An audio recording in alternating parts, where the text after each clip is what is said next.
En nombre de Dios y de la patria se abre la sesión. Señor secretario, la cuenta, por favor. Muy bien, señor presidente. Se ha recibido un oficio que ya se les envió por correo electrónico del Ministerio de Vivienda, con el que adjunta un informe de avance del convenio entre el Ministerio y la Fundación Nacional para la Superación de la Pobreza en cumplimiento de lo establecido en glosas de la Ley de Presupuesto. Por otra parte, doña Nicole Romo, directora de Políticas Públicas e Incidencia de la Comunidad de Organizaciones Solidarias, a nombre de la Mesa de Hábitat de esa comunidad, ha solicitado asistir a exponer ante esta comisión la postura consensuada de dichas entidades acerca del proyecto de ley que modifica diversos cuerpos normativos en materia de integración social y urbana. Cabe señalar que las organizaciones que conforman esta Mesa de Hábitat son la Fundación Vivienda, Fundación Huella Local, Fundación Urbanismo Social, Fundación de Superación de la Pobreza, Techo Chile, Corporación Nuestra Casa, Fundación Junto al Barrio y Fundación Quiero Mi Casa. Así que después, presidente, si le parece, con el presidente, agreguémoslo dentro de los invitados. Por supuesto. Como usted diga, señor presidente. Muy bien. Muy bien. Buenos días a todos nuestros invitados, Colegio de Arquitectos, el decano de la señora... Sí. Bueno. La señora Pía Mora, que no sé por dónde viene, pero...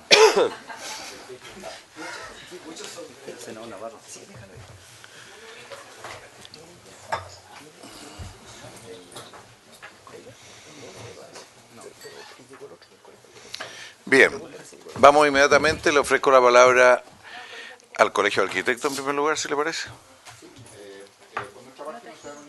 O sea, muchas gracias por estar acá todos, realmente un aporte, los invitamos porque consideramos que era muy importante conocer la opinión de ustedes.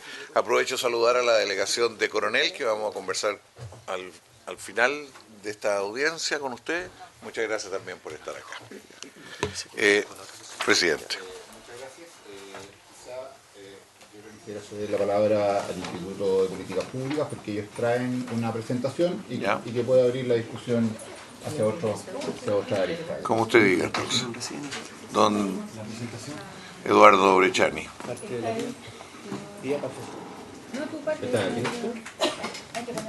¿Cuál es? Ahí está. Y el pasador aquí está.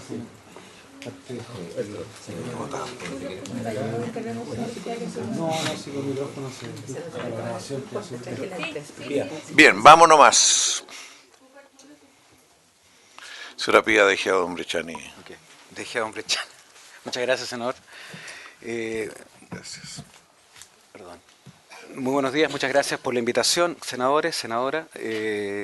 La presentación que vamos a hacer, un equipo, es básicamente el resultado de un trabajo liderado por el Centro de Políticas Públicas UC, en la cual participan profesores de distintas escuelas de la Universidad Católica, los que están aquí representados, tanto de la Escuela de Arquitectura, la Escuela de Gobierno. Me acompaña, mi nombre es Eduardo Bresciani, soy el director de la Escuela de Arquitectura UC, me acompaña Diego Gil, de la Escuela de Gobierno de la Universidad Católica, y Pía Mora, que actúa como parte de representante del Centro de Políticas Públicas, pero participa también un grupo importante de profesores de distintas escuelas de la Universidad Católica, que la verdad prepararon un documento que fue más bien basado en torno al debate que se dio en la Cámara de Diputados, por lo tanto es el proyecto anterior.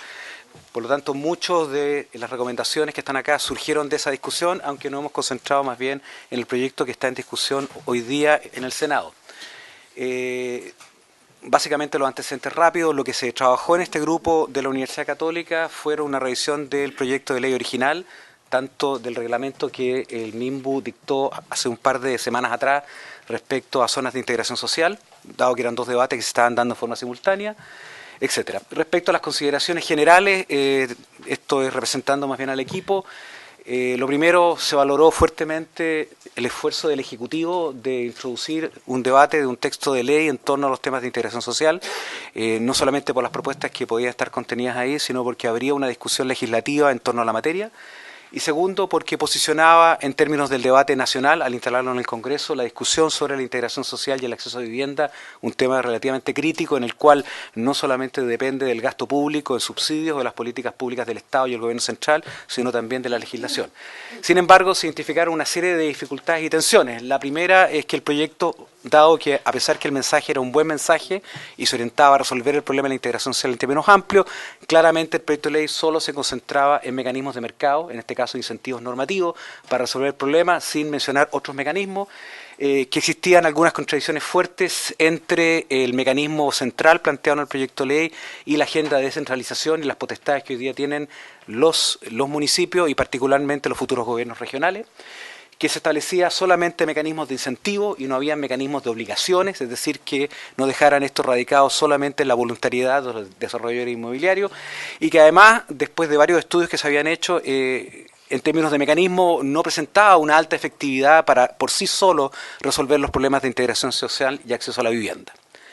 De hecho, se hizo un estudio en base al decreto que sacó el MIMBU y una de las conclusiones del estudio que se hizo respecto a mecanismos de incentivo es que por sí solo, el solo incentivar a través de bonificaciones de normas a proyectos inmobiliarios en alguna zona no era un suficiente incentivo para generar procesos de integración social, no movía el mercado hacia ello y que en muchos casos, para que realmente fuera atractivo, incluso para el sector inmobiliario, se requerían incentivos que eran tan altos que prácticamente se hacían inviables de ser aprobados por lo menos en un debate ciudadano o en una comuna. Con lo cual, en la práctica se hacía bastante poco efectivo su aplicación como instrumento en cualquier parte de la ciudad. Se hicieron varias modelaciones y la verdad que en muy pocos lugares incentivos relativamente prudentes generaban procesos de integración. En la mayoría de los lugares se requerían normas de incentivo muy altas y que por lo tanto en ese sentido el sistema no era, como único mecanismo no era suficiente. No voy a poner los ejemplos, estos quedan puestos en la presentación que quedaría para el Senado.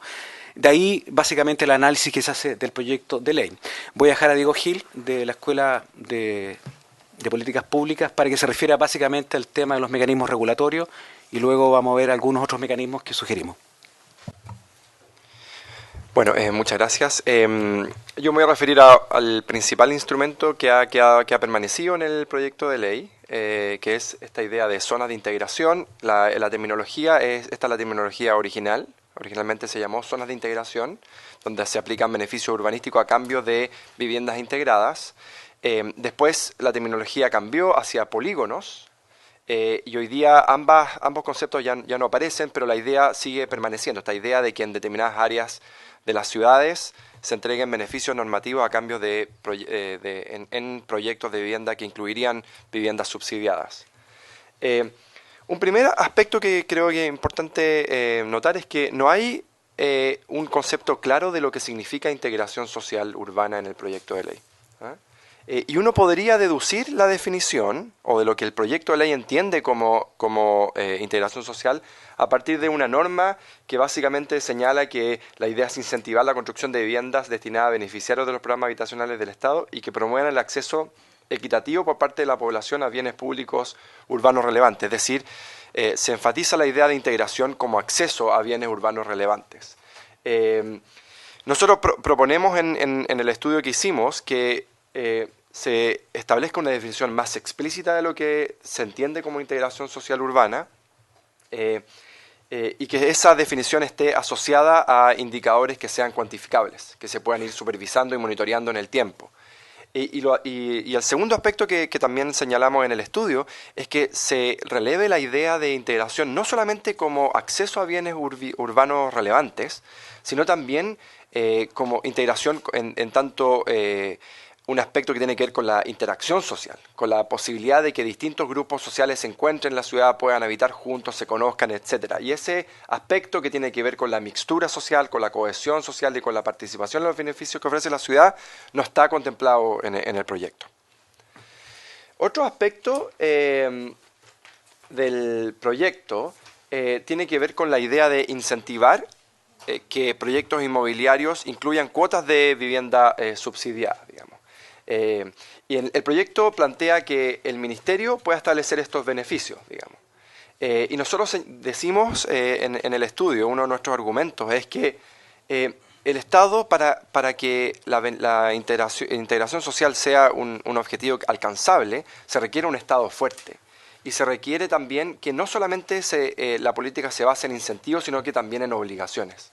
Hoy día la política está solamente basada en incentivar que proyectos inmobiliarios incluyan cuotas de vivienda subsidiadas, pero no establece obligaciones. Y yo creo que el proyecto debiera evaluar la posibilidad de incluir obligaciones tanto a los desarrolladores inmobiliarios como a las municipalidades, digamos. La experiencia internacional, de hecho, sugiere que es necesario complementar los incentivos con obligaciones para que efectivamente sea posible incluir cuotas de vivienda subsidiada en áreas de mayores ingresos, digamos. Y respecto a la idea de zonas de integración, un aspecto interesante de destacar es que, por un lado, es bueno definir ciertas áreas donde se van a aplicar los beneficios urbanísticos a cambio de cuotas de viviendas con subsidio del Estado. Eso de alguna manera entrega certeza jurídica. Pero por otro lado hay que también considerar que cuando el Estado da esa señal, el organismo correspondiente, eso también puede generar expectativa y especulación que en el fondo podría obstaculizar la efectividad de esos incentivos. Como mencioné anteriormente, las zonas de integración se definen solamente en función a la distancia y la distancia de acceso a los bienes públicos. Y nosotros sugerimos en el estudio que no es recomendable aplicar solamente estándares de acceso a equipamiento y servicio en todas las áreas urbanas. En primer lugar, porque podría ocurrir lo que ocurrió con el subsidio a la localización, que fue inefectivo porque eran tan laxos los requisitos que esos estándares de acceso se cumplían en todas las áreas urbanas, y también porque eventualmente podrían existir áreas donde quizás no se cumplen con esos estándares, pero con inversión del Estado podrían cumplirse esos estándares y eso podría ser aprovechable para la vivienda subsidiada a través de beneficios urbanísticos. Entonces hay que tener ojo con el uso de estos criterios que pueden llevar a esos problemas, digamos. Y también sugerimos considerar un estándar que tenga que ver con la composición socioeconómica de unidades subcomunales, unidades vecinales o censales, digamos, para que también este proyecto apunte a la mixtura social, a la dimensión de interacción social de la integración y no solamente a la dimensión de acceso a bienes públicos urbanos. Un aspecto que nos parece problemático del proyecto de ley es que el proyecto contraviene la agenda de descentralización y también las ideas que han aparecido que están en la Política Nacional de Desarrollo Urbano. La idea de que las tomas de decisiones urbanas deben ser centralizadas, deben estar radicadas por defecto en el nivel local y solo escalarán a niveles superiores cuando el nivel local no tenga los medios suficientes para abordarla. El proyecto de ley le otorga la potestad al Ministerio de la Vivienda de establecer beneficios, a los planes intercomunales y a los planes reguladores, digamos. Y eventualmente el Ministerio de la Vivienda puede, digamos, pasar por encima de los planes reguladores en el establecimiento de estos beneficios. Y eso es problemático, de alguna manera altera la lógica de la planificación urbana. Como una forma concreta de solucionar ese problema, y esto es algo que sería interesante de que se considerara en el Senado en el proyecto de ley, es fortalecer el rol, para no alterar el sistema, la lógica de la planificación urbana, fortalecer el rol de los planes intercomunales, tanto en la fijación de metas y estándares que deben ser cumplidos por las municipalidades en sus propios planes reguladores, como también con la posibilidad de incluir beneficios normativos a cambio de cuotas de vivienda integradas en los proyectos inmobiliarios, en los casos en los cuales los planes reguladores no hayan establecido esos beneficios, digamos. Por lo tanto, nosotros consideramos que el rol del Ministerio de la Vivienda debiese ser más bien supletorio. Es decir, cuando el plan regulador intercomunal no estableció estándares, el Ministerio podrá establecer estándares que deben ser cumplidos por los planes reguladores comunales. O cuando los planes reguladores comunales no están estableciendo beneficios para generar las posibilidades de que acceda a la vivienda integrada en sus comunas, el Ministerio podrá establecer vía reglamento incentivos normativos para ser utilizado en esas comunas, digamos, pero más bien supletorio. El primer rol debiese ser el rol de establecer incentivos a los desarrollos inmobiliarios debería estar radicado en los planes reguladores comunales y eso debería estar orientado, guiado, establecido por estándar a nivel de plan regulador intercomunal. Entonces los municipios deberían aplicar la obligación de acuerdo a esos metas establecidos por el plan regulador, incorporando no solamente incentivos en sus planes reguladores comunales, sino que también obligaciones a los desarrolladores inmobiliarios. El resto de los comentarios será dicho por el profesor Bresciani. Muchas gracias, Diego. Presidente, como planteamos anteriormente, si bien los mecanismos regulatorios de planes son una de las de la cantidad importante de instrumentos que tiene el Estado para regular temas de desarrollo inmobiliario, integración social y vivienda, no son los únicos. Y la visión que plantea básicamente el estudio de la universidad es que hay que complementarlo con otros instrumentos y que sería una buena oportunidad en este proyecto de ley no dejar pasar el espacio para fortalecer esos otros instrumentos que complementen instrumentos de carácter normativo, incorporando aquellas materias que acaba de plantear el profesor Diego Gil respecto a fortalecer el nivel intercomunal como el nivel que puede planificar la ciudad y que además recae en un órgano descentralizado como son los futuros gobernadores regionales y los gobiernos regionales, y manteniendo esta condición transitoria y supletoria solamente del mismo. Pero para eso además se requieren otros instrumentos, no solamente de incentivos normativos. Nos parece que si bien se generó un debate que pareció conveniente retirarlo, lo bueno del proyecto de ley anterior es que planteaba un capítulo, este capítulo de las concesiones de suelo, que si bien tenía varios problemas respecto a su aplicación, sí planteaba un espacio, que era el espacio de que la ley contuviera un capítulo destinado a los mecanismos de gestión de suelo. Entonces, haber creado un capítulo especial donde debatamos otros instrumentos, no solo los normativos, sino los de gestión de suelo por parte del Estado, parece conveniente reponer. Y por lo tanto, reponerlo de una manera distinta. El proyecto anterior hablaba más bien de un sistema de concesiones de suelos públicos, básicamente orientado a empresas privadas, con participación, entiendo, en algún momento municipal y fundaciones. La idea se retiró por completo. A nosotros nos parecía que más que retirarlo había que reformularlo y ampliarlo a otros mecanismos. Por ejemplo, nos parece que si los municipios van a tener obligaciones de integración social, tanto dictados por ellos como en forma superior por un plan intercomunal o establecidos por estándares nacionales, se requiere esto complementarlo con algunos beneficios tributarios. Por ejemplo, hay un debate que hay un consenso importante en el Consejo Nacional de Desarrollo Urbano respecto a que si este proyecto se asocia con el DFL2, sería bueno que todos los beneficios asociados al DFL2, tanto tributarios como normativos, estén vinculados a obligaciones. No sea solamente premio, sino que también haya obligaciones. Y una de esas obligaciones es que después del año 59 ha pasado mucho tiempo respecto a estos incentivos del DFL2. Sería bueno que si vamos a tener un proyecto de ley que se llame de vivienda económica, como el DFL2, esté asociado directamente a obligaciones sociales. Por lo tanto, si alguien va a recibir beneficios tributarios por tener una vivienda DFL2 o beneficios normativos por tener una vivienda DFL2, exista la obligación que esos proyectos sean de integración social y sean de beneficio para la sociedad, dado que la promoción de la vivienda que se consideró el 59 es algo absolutamente superado. Segundo, que se requiere y eso además permitiría financiamiento para los municipios, que obviamente parte de sus ingresos tienen que ver con los impuestos territoriales que no reciben por parte de las viviendas que están acogidas al DFL2. Segundo, establecer que existan incentivos tributarios para los municipios cuando incorporen este tipo de obligaciones, lo cual permite eliminar algunas exenciones tributarias que hoy día desfinancian a los fondos municipales y que obviamente desfinancian a las viviendas sociales también, y obviamente compensarlo con algún mecanismo dentro del fondo común municipal. Y lo otro es que esto es más problemático y probablemente la Asociación de Municipalidades que está sentada atrás lo va a encontrar complejo, pero que cuando los municipios no cumplan en un determinado tiempo ciertos estándares de integración social y no cumplan con las metas que el Estado le imponga, por lo tanto hayan algún tipo de multas o castigos, y el Fondo Común Municipal deberá ser el mecanismo para establecer esas multas cuando los municipios no establecen políticas efectivas de generación de acceso a la vivienda y particularmente de integración social. Y respecto a las alternativas de gestión de suelo, proponemos que el proyecto de ley se vuelva a discutir un capítulo que profundice estos mecanismos, tanto los mecanismos vinculados, por ejemplo, con la capacidad de gestión de suelo municipal, regional o de tipo mixto. En algún momento, en una glosa del proyecto de ley de presupuesto del 2018, existió este mecanismo de asociación de comodato de bienes públicos a los municipios para que hicieran gestión de vivienda. Existió también esta glosa que permitía a ciertos proyectos del Estado de bienes públicos crear sociedades mixtas. Eso se planteó para el proyecto bicentenario de Cerrillo.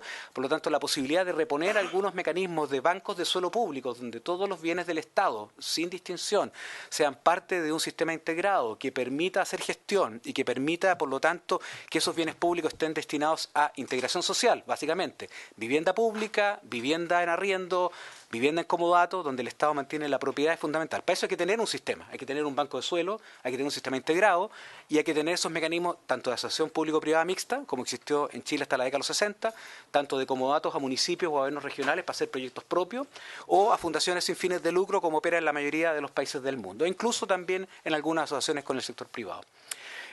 Por lo tanto, se requieren mecanismos de comodatos o concesiones, mecanismos de incentivo a la participación de organizaciones sin fines de lucro y municipios, que a veces requieren incentivos distintos a los que tiene el sector privado, y por lo tanto esto finalmente requiere alguna organización respecto a la institucionalidad. El proyecto de ley plantea en su introducción un fortalecimiento de las capacidades del Ministerio de Vivienda, un cambio de nombre.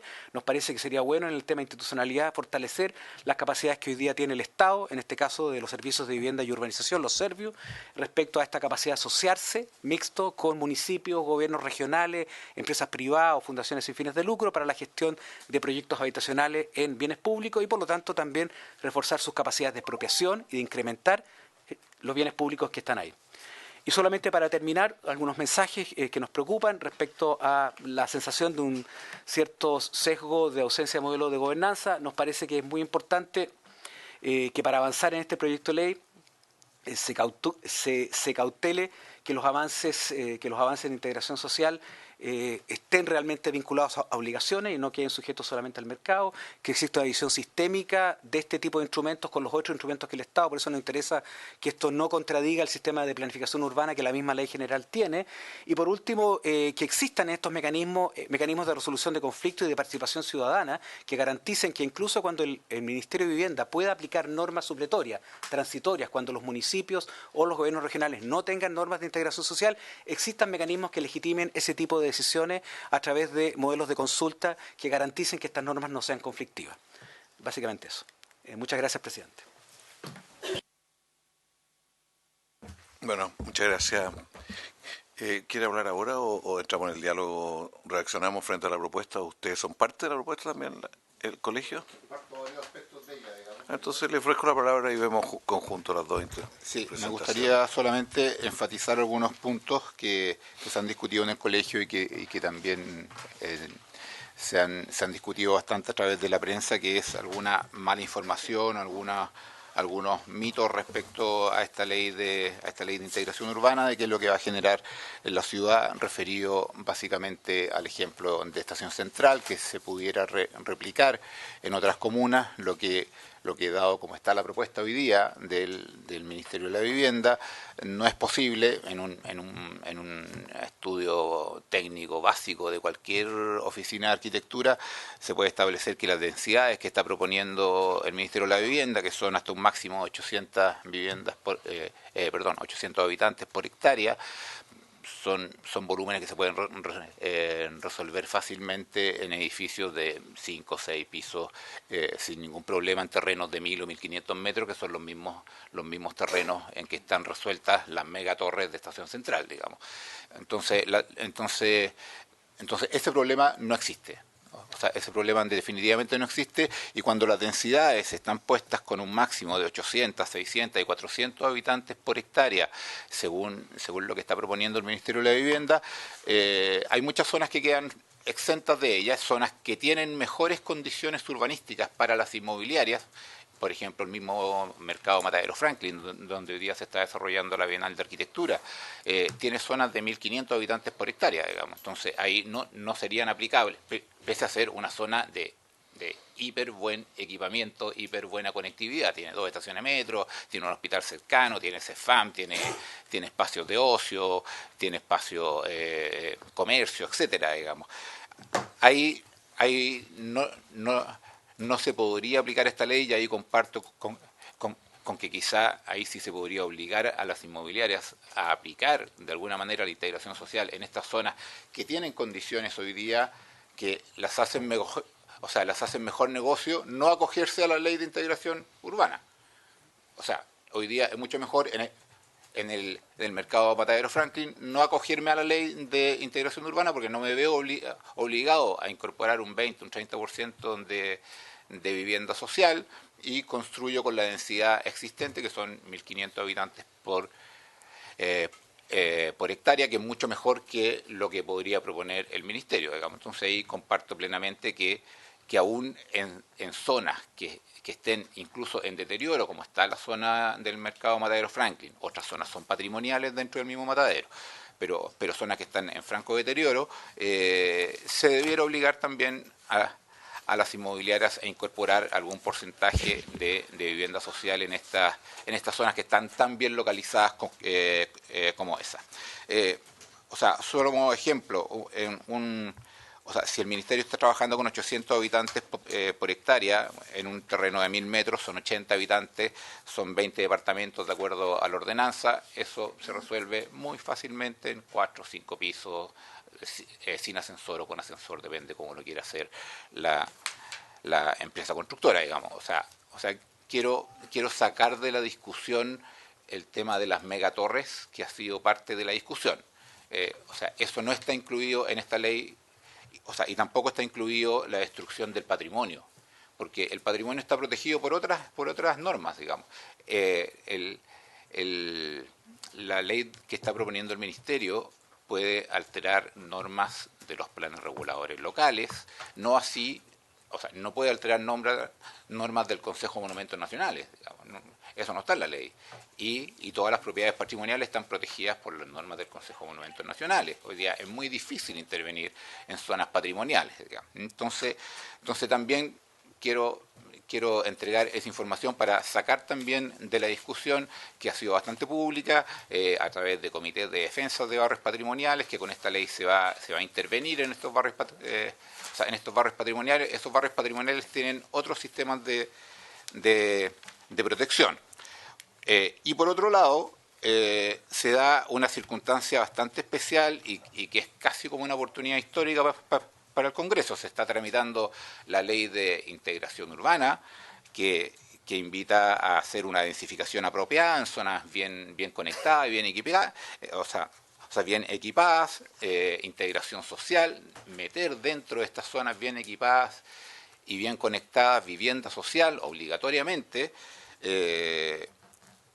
Y también se está tramitando en este mismo Congreso la ley de patrimonio. Entonces es el momento preciso para entender la ciudad como un sistema de leyes, o sea justamente una propuesta sistémica, que nazca de este Congreso una propuesta sistémica entre la ley de protección del patrimonio y la ley de densificación densificación apropiada y de integración social. Solo como ejemplo para que tengan una referencia. Ahora en la Bienal de Arquitectura acaban de estar varios estudios suecos y daneses y daban el ejemplo de Copenhague. Copenhague tiene 80 kilómetros cuadrados, vive 1,5 millones de personas en Copenhague. La comuna de La Florida tiene 72 kilómetros cuadrados y viven 400.000 personas. O sea, cuando estamos hablando de densidad, de repente siempre llegamos a pensar en las megatorres, y la densidad se puede lograr con la escala súper apropiada de Copenhague, por ejemplo, que todos lo miramos como un gran ejemplo, donde toda la gente tiene acceso en 80 kilómetros cuadrados, se dan todos los servicios de la ciudad, sean hospitales, sea la industria, sea el comercio, etcétera, y la gente se puede movilizar en bicicleta. O sea, se puede dar en la medida que vayan cambiando también algunas normas de construcción. En Chile la gente le gusta vivir en un sistema de mayor distancia hacia los vecinos. En Europa, aquí mismo en Buenos Aires, mucho más cercano, la gente vive en edificios mucho más compactos, con mucho más patios de luz, que hace que en hasta 12 pisos de altura se pueda lograr una densidad muy alta, digamos. Entonces, esas cosas por la normativa nuestra no se permitirían, digamos, porque existen algunos distanciamientos. Entonces también implica meterse quizás en la Ordenanza General de Urbanismo y Construcciones para conseguir una densidad apropiada, pero en una altura media, en una altura más compacta, digamos.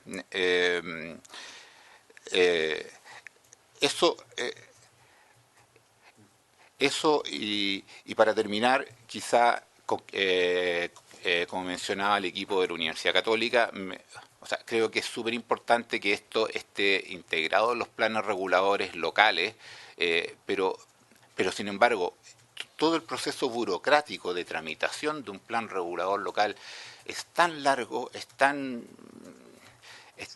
absurdamente burocrático, que hace que, solo como ejemplo, el plan regulador de Valdivia lleva 14 años evaluándose, cuando salga aprobado, entiendo que ya se desechó, digamos, porque no tenía ningún sentido, pero muchos planes reguladores O sea, ocurre eso, se tramitan durante 7 años los que salen rápido, digamos.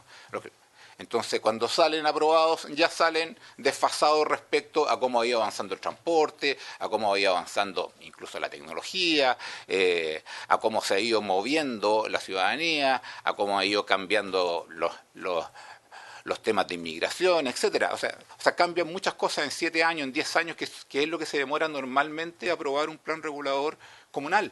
Entonces, por eso creo que esta ley es muy apropiada en términos de que si no mejoramos la velocidad de aprobación de los planes reguladores locales, no hay mejor manera que aplicar esta ley con todas las salvedades que ha explicado el equipo de la Universidad Católica, pero creo que es una magnífica oportunidad para este Congreso y reitero, es mucho mayor aún cuando adicionalmente se está tratando la ley de patrimonio, lo que puede permitir que salga de este Congreso una idea sistémica de ciudad mucho más potente. Muchas gracias. Muchas gracias. Bien, ofrezco la palabra a los miembros de la comisión. Reacciones, consultas. Senador Navarro. Gracias, presidente. Bueno, al centro de la Universidad Católica.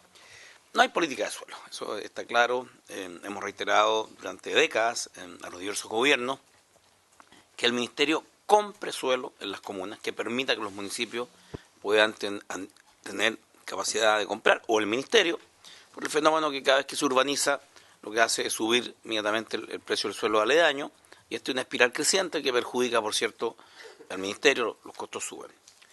Respecto de eso, el Ministerio, en todos los gobiernos, los ministros de Hacienda, cortados por la misma tijera, independientemente que sean de centro, izquierda o derecha, se comportan conservadores y hay una negativa permanente a adquirir suelo para planificar. Mi pregunta es, ¿cuál es la experiencia de poder hacerlo con planificación de compra de suelo? Porque es posible predeterminar cuánto va a crecer la ciudad, por lo tanto, cuánto suelo va a necesitar la ciudad, y una planificación de ese tipo permite adquirir suelo a menor costo y además ordenarlo y no dejar esto en manos de las constructoras, las inmobiliarias, que al final están ordenando las ciudades de acuerdo a sus propios intereses. Discutíamos acá respecto a este tema del máximo largo de las cuadras para hacer condominios, que están haciendo verdaderas trabas en las vías de acceso o de salida, y eso forma parte también de un diseño. Entonces, como nosotros tenemos la clásica instalación de la Plaza Española de manera de círculo alrededor, eso ya ha cambiado en las ciudades.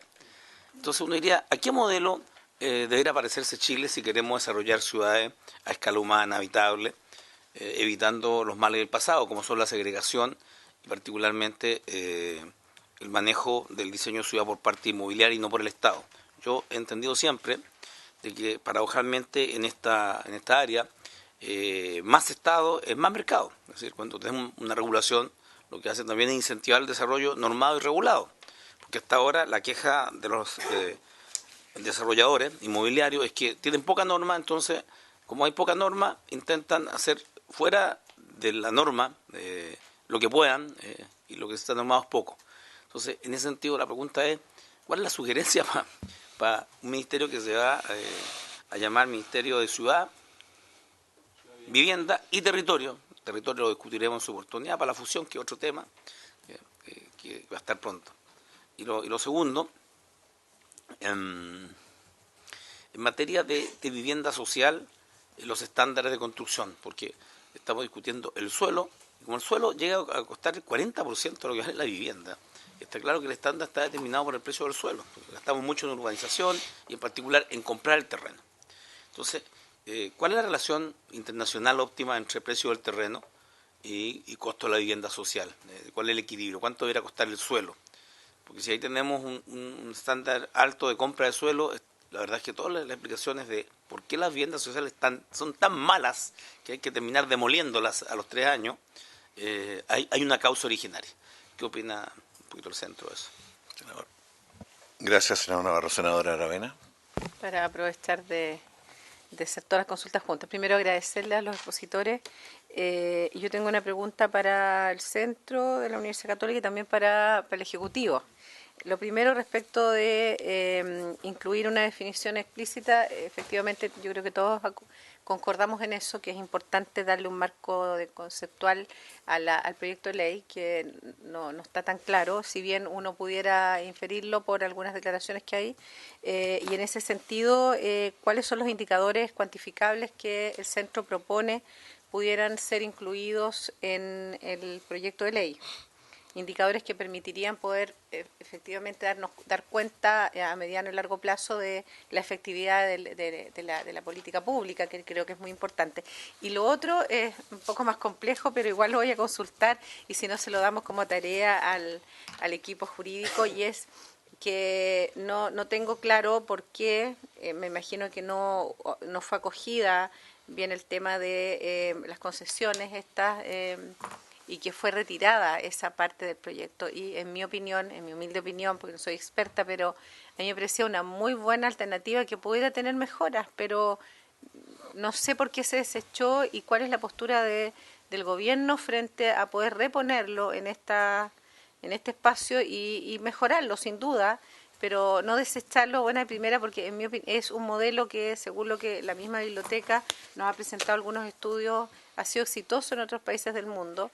Y que efectivamente podría ser una herramienta, si no bien es la única, de poder mejorar, digamos, el acceso a vivienda de algunos sectores de la población, adultos mayores, migrantes, entre otros. Entonces, no sé por qué, primero el por qué, y segundo si es que existe la disposición de poder revisar ese punto. Gracias.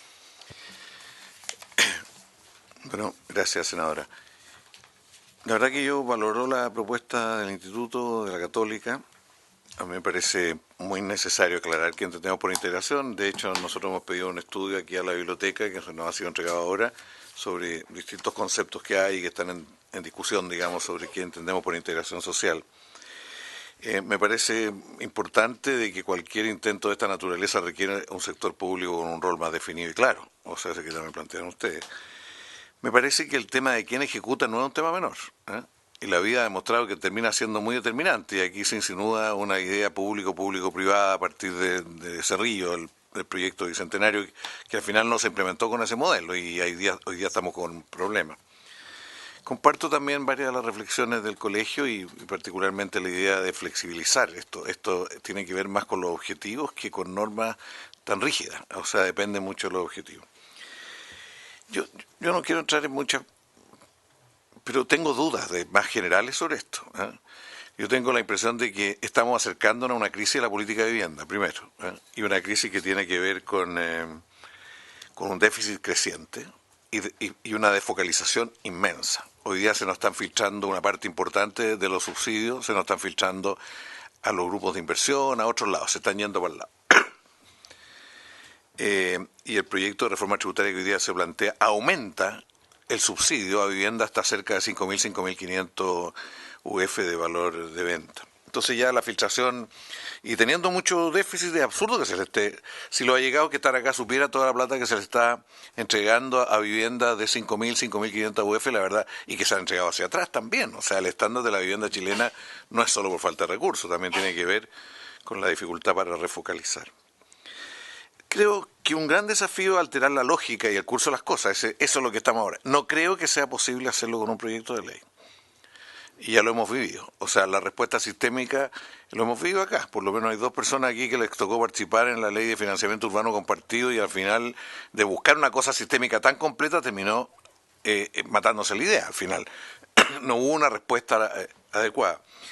Bueno, yo tiendo a pensar y le digo, especialmente en qué le agregamos hoy día lo que tenemos para empezar a enriquecer la política de vivienda. Esa no es solo una pieza, no es solo esta.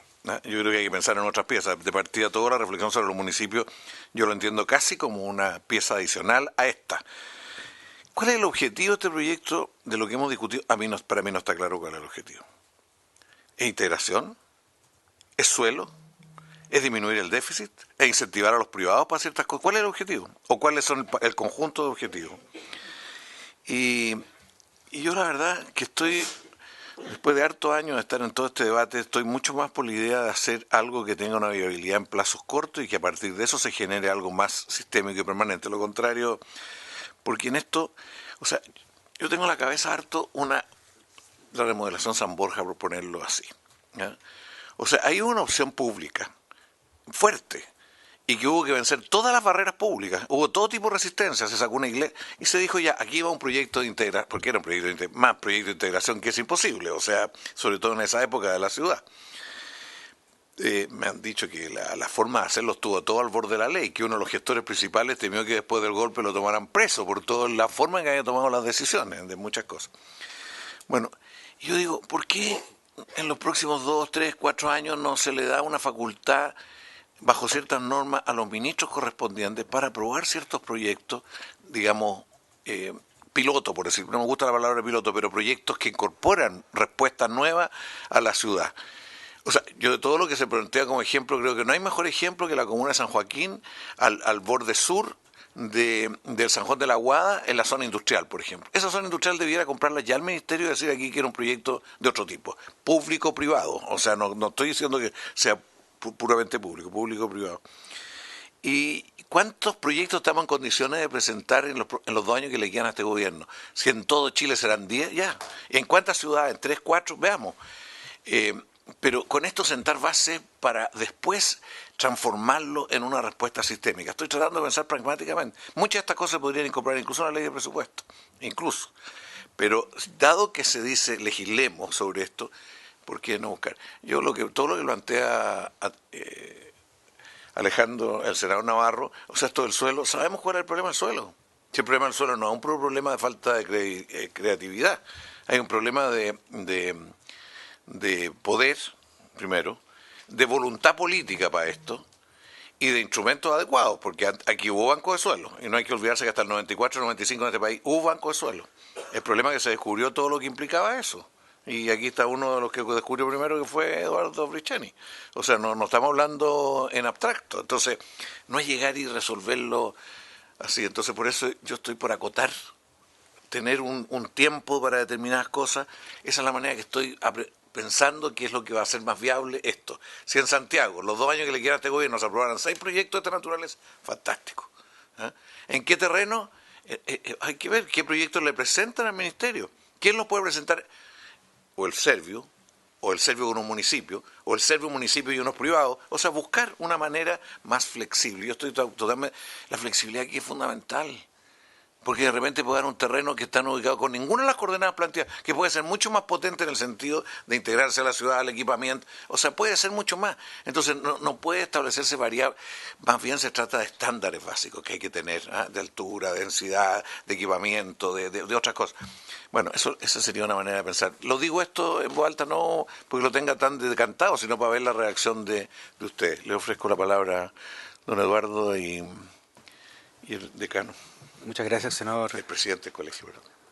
Senador Monte, voy a responder corto a varias cosas. Política de suelo, efectivamente, como dice el senador Monte, respondiendo a las preguntas del senador Navarro, es un tema más grande que este proyecto de ley. Es más complejo porque requiere no solamente nueva institucionalidad, requiere recursos del Estado, requiere otro tipo de instrumentos. Yo solamente voy a hacer una mención muy corta. En el 2005, en la cual participó el senador Montes, se le entregó a la Presidenta de la República un documento sobre políticas de suelo elaborado por el Consejo Nacional de Desarrollo Urbano, y en esta materia, aparte de todos los instrumentos que se planteaban, yo diría que habían tres líneas fundamentales. Lo primero, que las leyes pueden tener mecanismos de cesiones. Hoy día cualquier loteo tiene cesiones de áreas verdes, cesiones de equipamiento. Podrían haber mecanismos de cesiones de parte del sector inmobiliario de suelo para conformar un banco de suelo, por ejemplo, a nivel municipal. Se propuso eso. ¿Existen las capacidades propietarias del Estado? Sí, obviamente esos dependen de Hacienda, pero también se pueden asociar, por ejemplo, a proyectos. Cuando el Metro construye, no tiene facultades para expropiar los terrenos que puedan servir para otro tipo de proyectos. Cuando Ferrocarriles construye, tampoco tiene las facultades para expropiar terrenos asociados con ellos. Uno podría asociar proyectos con expropiaciones. Y obviamente está el clásico, que es simplemente la capacidad de la ley de presupuesto de asignarle recursos al Estado para comprar suelo en lugares bien localizados y adelantarse un poco, lo cual es siempre complicado.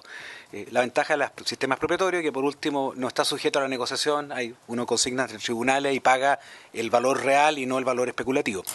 Y obviamente la capacidad de gestión de la gran cantidad de bienes nacionales, y cuando uno dice bienes nacionales no es solamente lo que dispone el Ministerio de Bienes Nacionales, sino que recordemos que las empresas del Estado, y aunque sea polémico decirlo, el Ejército y las Fuerzas Armadas tienen una gran cantidad de suelo en lugares muy bien localizados y ese tipo de gestión es algo que siempre podría ser parte de las políticas públicas. Respecto... y por eso que integrar algún mecanismo de gestión de suelo que pueda ser usado con los mecanismos propuestos para levantar proyectos puntuales podría ser una muy buena manera de avanzar, sin tener que primero crear el banco, luego crear un presupuesto, sino que puntualmente. Segundo, respecto al tema de la relación precio-suelo, efectivamente si uno se va solamente a los precios, va a ser solo vivienda social, la verdad que uno tiene que tener precios de suelo bastante bajos, incluso bajo la TIUF el metro cuadrado, incluso 4 en algunas ciudades, se logra algo. Y por eso que solamente a punta de comprar terreno es re difícil, porque en muchas ciudades los lugares mejor localizados están sobre esos valores, de ahí que se requieran otro tipo de mecanismos. Y estos mecanismos de integración, cuando uno lo asocia a inversiones de mezclar la capacidad de sectores de clase media, de alguna manera pagar por el suelo conjuntamente con los sectores vulnerables, algo que ayuda. Si uno le carga la mata, como se decía antiguamente, solo los sectores vulnerables por el pago del suelo es muy difícil. De ahí que la mixtura social también tiene un beneficio para permitir a sectores vulnerables acceder. Para eso, obviamente, el proyecto de ley tiene que garantizar que esté focalizado en los sectores vulnerables. A mí me complica, probablemente el representante del Ministerio de Vivienda puede explicarlo mejor, a mí me complica y me conflictúa cuando el mecanismo queda tan abierto a cualquier tipo de viviendas de subsidio, lo cual no focaliza en el 40% más vulnerable, que es el que tiene problemas. Entonces, entiendo que se modificó un artículo de la Ley de Transparencia que cambió esta idea de las viviendas sociales por viviendas sujetas a subsidio, pero eso amplía, uno podría tener proyectos de integración social sin ninguna vivienda para sectores vulnerables con este proyecto de ley. Eso es un problema de focalización. Si uno quiere realmente que haya estos subsidios cruzados entre clase media y sectores vulnerables en proyectos de integración. Respecto a las definiciones explícitas, ¿existen indicadores? Sí. El primero es definir si esto es para sectores vulnerables o es tan abierto como a sectores medios, como hoy día está planteado en el proyecto de ley. Y segundo, hay un indicador que hoy día está sancionado por el Consejo Nacional de Desarrollo Urbano y lo tiene el INE, que es este indicador de qué se entiende por integración social, que es un indicador que establece que, como dijo Diego Gil, que es un indicador internacional, que en unidades habitacionales, no en barrios, en una escala mayor, ningún barrio, para que se entienda como integrado socialmente, debiera tener menos de un 20% de sectores vulnerables, ni más de un 60%, porque también uno no quisiera 100% de sectores vulnerables, eso es pura segregación. Y ese indicador que hoy día está sancionado, está en un sistema y está incluso en la página web del INE, en este sistema que se ha creado, que es esta idea de apuntar a que todas las comunas, en ciertas unidades, porque a nivel de la ciudad siempre es posible lograrlo, Antofagasta tiene sectores vulnerables y sectores ricos, pero los sectores vulnerables están arriba de los cerros, pero a nivel de una escala intermedia uno garantice que nunca hayan sectores de la ciudad donde haya menos de un 20% vulnerable, ni más de un 60%. Y eso es un indicador que se puede medir, y hoy día con los datos se puede medir concretamente. Básicamente. Y lo otro, respecto a los incentivos es un mecanismo que puede funcionar, en algunos lugares puede funcionar, pero por eso hay que complementarlo con otro. Solo no va a funcionar. Si uno se queda esperando a que el incentivo solo va a resolver los problemas de la crisis del acceso a la vivienda, como planteó el senador, vamos a estar esperando muchos años. Porque, como dijo muy bien el representante del Colegio de Arquitectos, yo tengo la misma impresión. Yo creo que este es un mecanismo más bien al revés, que más que generar megatorres, puede que nos genere mucho. Y que al final nos quedemos con un mecanismo que sea más bien inocuo, que no pase nada porque además el proyecto de ley tiene otra falla, que el proyecto de ley retiró un cambio que se había aprobado en leyes anteriores, que era que cuando un municipio o un plan intercomunal establece incentivos normativos, especialmente a nivel municipal, automáticamente todos los otros incentivos normativos que la ley general tiene, que son generales, desaparecen. Hoy día el proyecto de ley, sí, pero dice que en las zonas donde hayan incentivos desaparecen.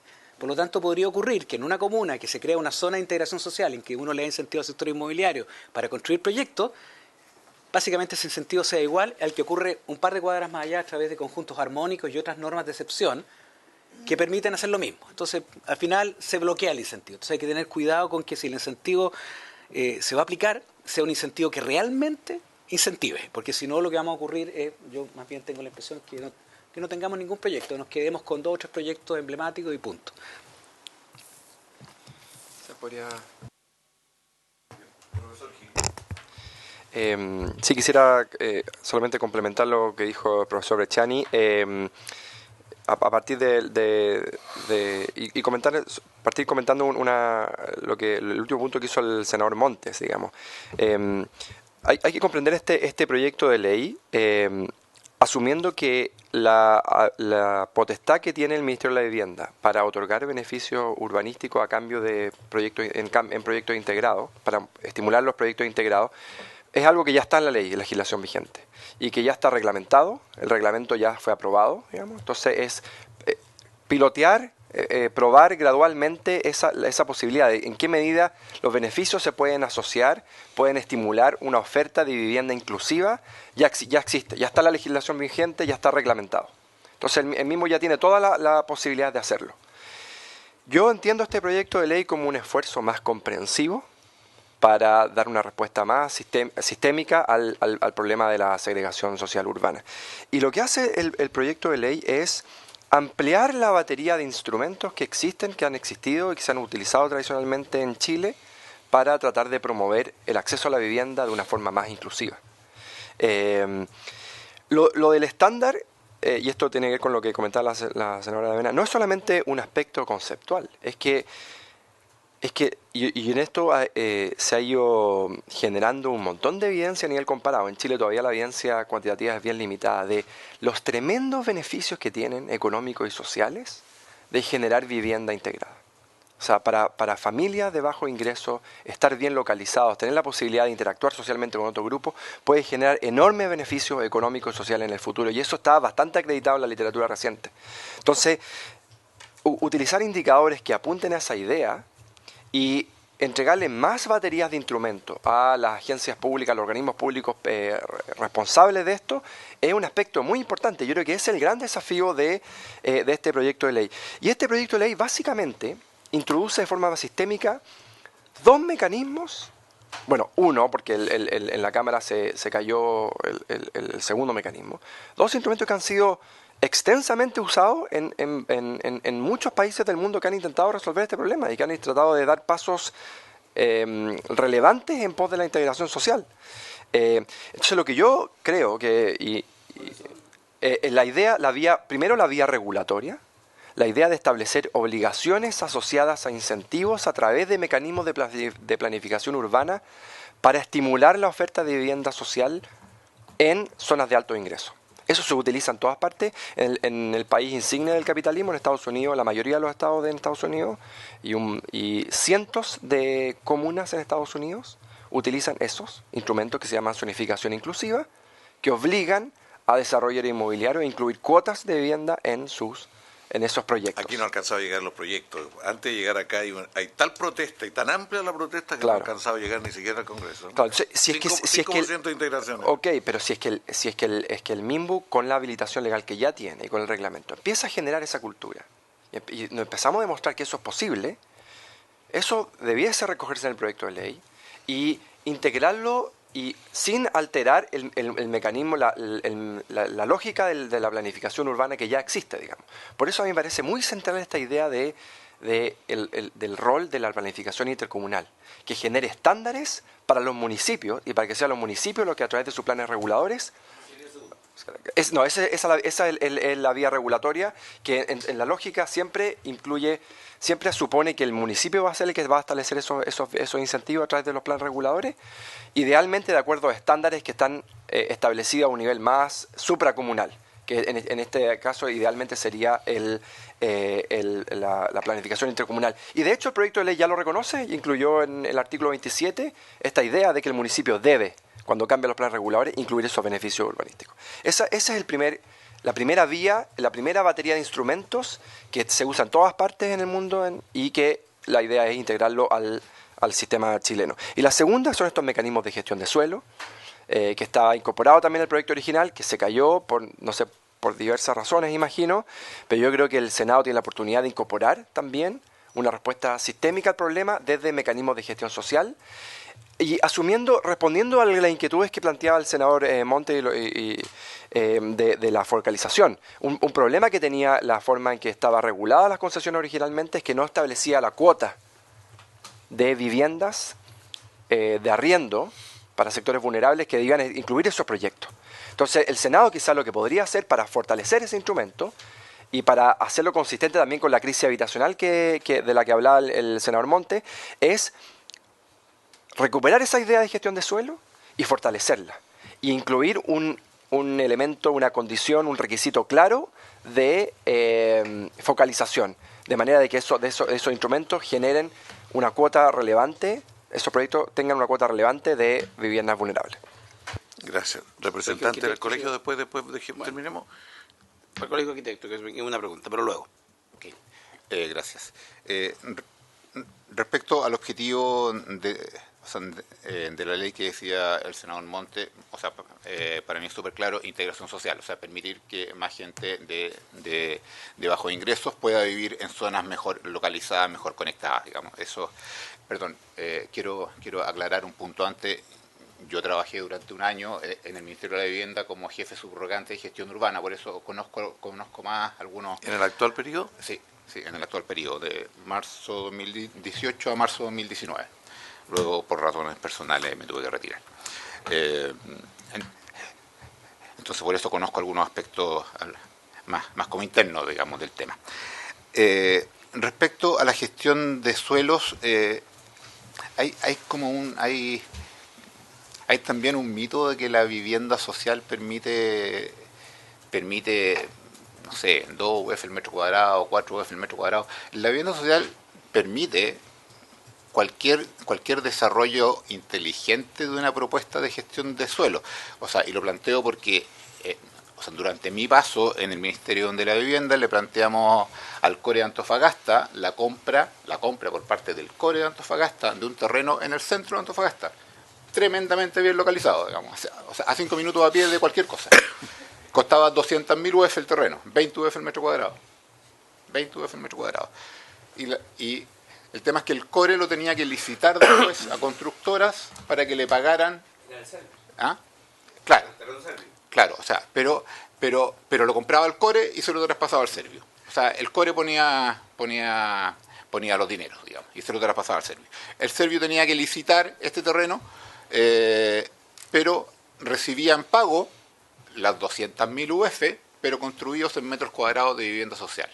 Y solo en un ejemplo que estaba recordando ahora, muy como a grosso modo, eran 8.333 metros cuadrados que tenía que entregarle la constructora compradora al Servio en viviendas sociales construidas en pleno centro de Antofagasta, que dividido por 54 metros cuadrados de vivienda eran 154 unidades de vivienda subsidiable, digamos, y en 54 metros cuadrados de superficie, o sea, las superficies bastante mejores de las que hasta hace muy poco se estaban entregando en vivienda social. Y para el privado le quedaba un negocio de cerca de 200 unidades más toda una placa comercial en el primer piso, porque implicaba una cierta flexibilidad en darle usos mixtos también a este terreno. Un poco lo que usted decía antes de flexibilizar las normas, digamos. O sea, ya estos usos exclusivamente residencial en ciertas zonas es lo más retrógrado que hay en términos de la sustentabilidad. Necesitamos mucho más usos mixtos en las ciudades para que el equipamiento comercial, el equipamiento de ocio esté más cerca de la gente donde vive y no tenga que trasladarse. Entonces, ese ejemplo creo que fue un buen ejemplo. Finalmente no fructificó, entiendo, pero ahí se lograba localizar. De un total de 350 viviendas, 150 eran para vivienda social en pleno centro de Antofagasta, en que el Estado compraba el terreno y el Estado lo vendía a la constructora después y le pagaban en metros cuadrados construidos. Entonces, sistemas de gestión de suelos puede haber muchos y creo que se pueden establecer maneras de regularlo. Por último, entender qué es el Estado en términos de la disponibilidad de suelo. Hay muchos terrenos de F, muchísimos terrenos de F, muy bien localizados, tremendamente bien localizados, al lado del Parque La Familia, en Matucana al norte, que tienen unas posibilidades de desarrollo tremendas, digamos. Hoy día son terrenos que los administra F, creo que tiene algún sistema autónomo de administración que no le permite traspasárselo directamente al Ministerio de la Vivienda para que lo desarrolle, pero terrenos, F tiene muy buenos terrenos, en Talca tiene unos terrenos extraordinariamente bien o sea, bien ubicados. En Valdivia tiene otros terrenos extraordinariamente bien ubicados. Entonces, terrenos del Estado hay, y muy bien ubicados.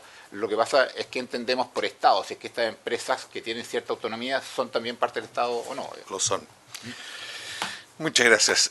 A los senadores, porque... Presidente, muy breve, el Colegio de Arquitectos señalaba la demora de los planos regulares. Esto es cierto, en la región del Biobío se demoran años, igual que la estrategia de desarrollo regional, que se demoran años y después ahí quedan muy bien almacenadas, porque quedan obsoletas y nadie las lee. En este caso es distinto. ¿Qué podemos hacer para estructurar los planos reguladores? Entre la academia, entre el Colegio de Arquitectos, entre el municipio, porque si hay algo que puede ordenar es el plano regulador. Entonces, esta idea, esta génesis, si no se da es complejo. Entonces, ¿hay alguna propuesta que hayan elaborado ustedes de cómo agilizar estos planos reguladores? Perdón, dejémoslo. Senadora, ¿usted quería algo? Adelante. Yo después voy a hacer un comentario. Hay una respuesta bien simplista, digamos, que es cumplir los plazos. El peor cumplidor de plazo, y me van a perdonar, es el Estado, digamos, con todas las aprobaciones. Entonces ahí, Luis Eduardo tiene mucho más experiencia que yo en términos de planes reguladores, digamos, muchísima. Entonces, él podría decir cómo podemos acelerar la aprobación de los planes reguladores, porque en realidad hoy día la situación es absurda. Llegar a 10 años de demora para aprobar un plan regulador, sí, significa que luego van a venir enmiendas inmediatas, digamos. Mira, yo quiero poner un punto, porque ¿qué es lo que está ocurriendo en la ciudad ahora? La ciudad está caminando a mayor integración o a menor integración. Quizás como nunca a menor integración. O sea, los fenómenos de gentrificación y de expulsión son hoy día muy acelerados. Y paradojalmente, buenos de estos fenómenos están incentivados por el propio Estado, con el tipo de incentivo que el Estado pone, porque están mal planteados. Entonces, las operaciones CITO se están terminando en todo lo que están en los primeros circuitos de las ciudades, si eso lo estamos viendo, yo podría dar ejemplos y todo. El tema de los incentivos, ¿hay o no incentivos hoy día? Es impresionante los incentivos que hay. No hay otro sector económico que tenga tantos incentivos como el sector inmobiliario. O sea, lleno de incentivos. Solamente en lo que nos acaba de entregar el ministro acá a propósito de las finanzas públicas, $800 millones al año.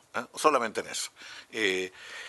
Aquí estamos hablando del subsidio del IVA a la construcción, pero también, y no se considera hoy día este crédito sin intereses, o sea, este aporte de capital que se le hace por hartos meses a todos los del DS-19, eso es mucha plata.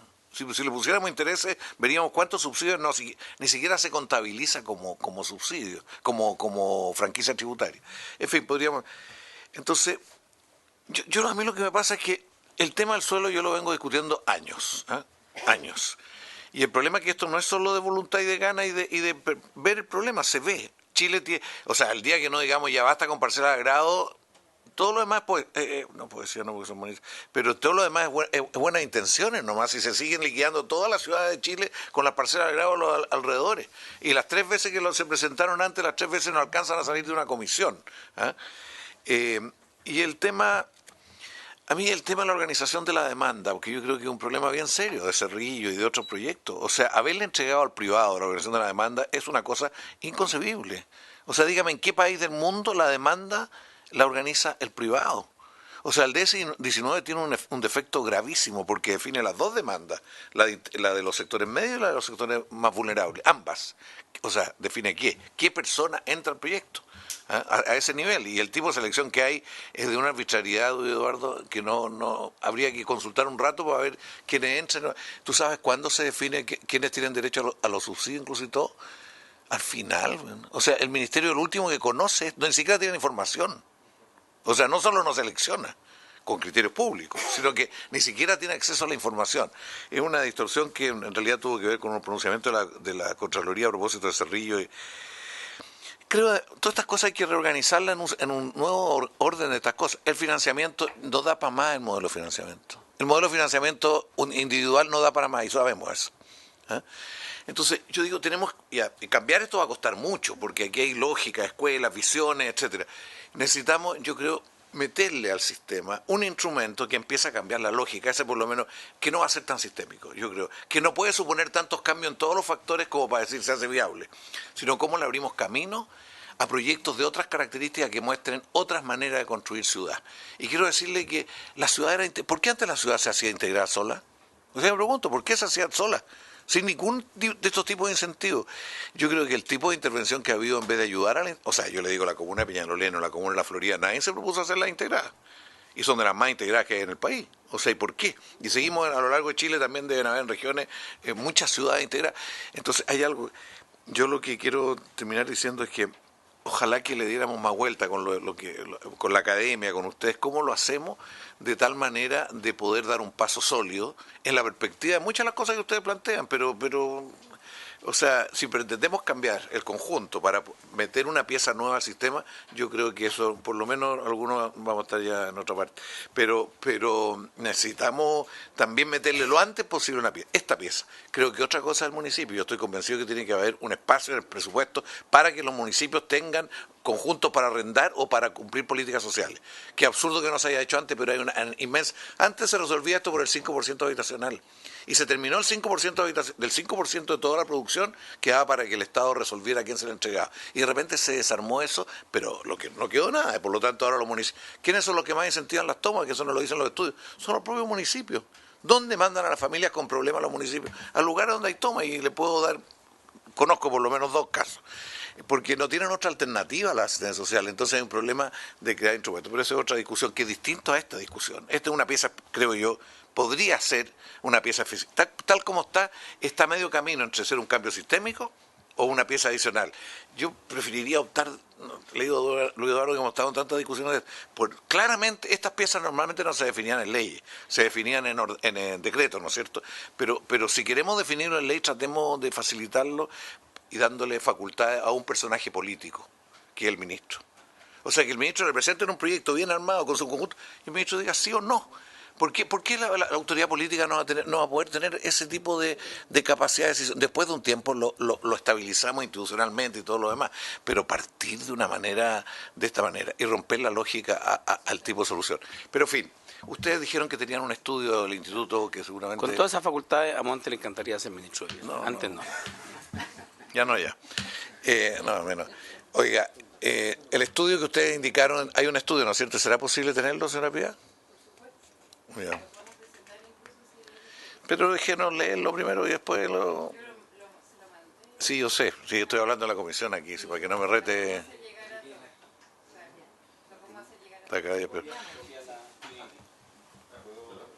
Puedo dar un último comentario también respecto a una evaluación que se hizo en Antofagasta para justificar ante el CORE la compra de este terreno en el centro de Antofagasta a 20 UF el metro cuadrado para destinar buena parte de vivienda social. Es cuánto invierte el Estado, pero entendido el Estado como un ente completo, digamos, no solamente cuánto invierte el Ministerio de la Vivienda o la constructora en construir las casas. Se está desarrollando Alto La Chimba en Antofagasta, que es un proyecto donde muchas viviendas sociales. Claro, el terreno a 0,5 UF el metro cuadrado, o sea, baratísimo, pero a 18 kilómetros del centro de Antofagasta. Pero ¿cuánto invierte el Estado? Nosotros hicimos el cálculo de cuánto estaba construyendo el Estado en llevar hasta Alto La Chimba colectores de agua potable, la carretera de partida, etcétera, y llegamos a un promedio de 33 UF por metro cuadrado de vivienda, 33. Y si compraba el terreno en el centro de Antofagasta, el Estado, comprando un terreno de 20 UF, invertía 35 UF el metro cuadrado de vivienda.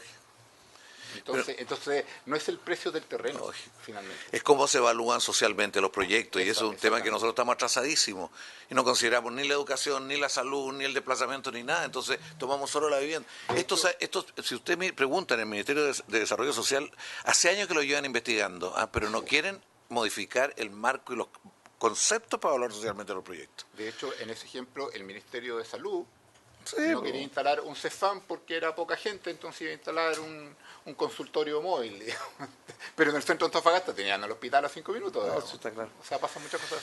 Bien, tenemos un problema que tenemos que recibir una delegación de dirigentes de Coronel. Y yo le quiero agradecer, bueno, primero saludar aquí al único Cas, al diputado Cas que está con nosotros.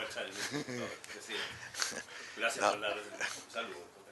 Quiero agradecerle al Instituto de Políticas Públicas, al Centro Políticas, no le he chuntado ni una, pero al Centro Políticas Públicas, nosotros les vamos a consultar de nuevo, porque para nosotros es re importante la reflexión que ustedes hagan.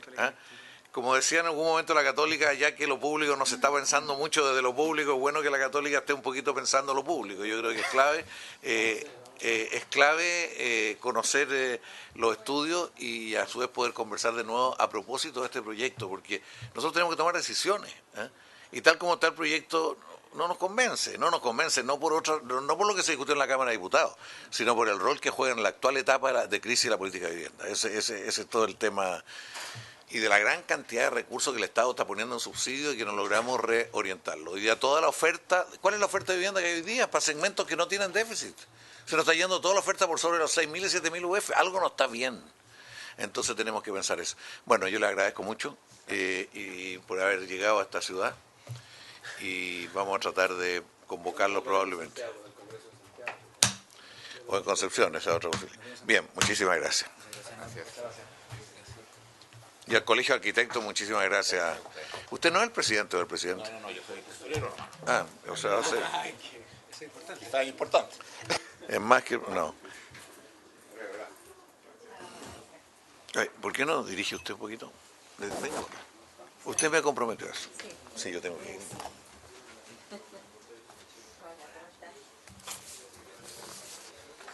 Yo cada vez esta función creo que es re buena idea, pero vamos a estar viejitos. Sí, eso estoy viendo. ¿Ah? Que este proyecto para nosotros es que queremos que salga, pero queremos mejorarle la conceptual, ver el tema de los municipios. Sí. Yo creo que sí, como no sé qué vamos a hacer. Queremos dejarlo lo mejor posible, ¿no? Entonces esto es un buen desafío. Súper. Sí. El tema de fondo debe ser prioritario.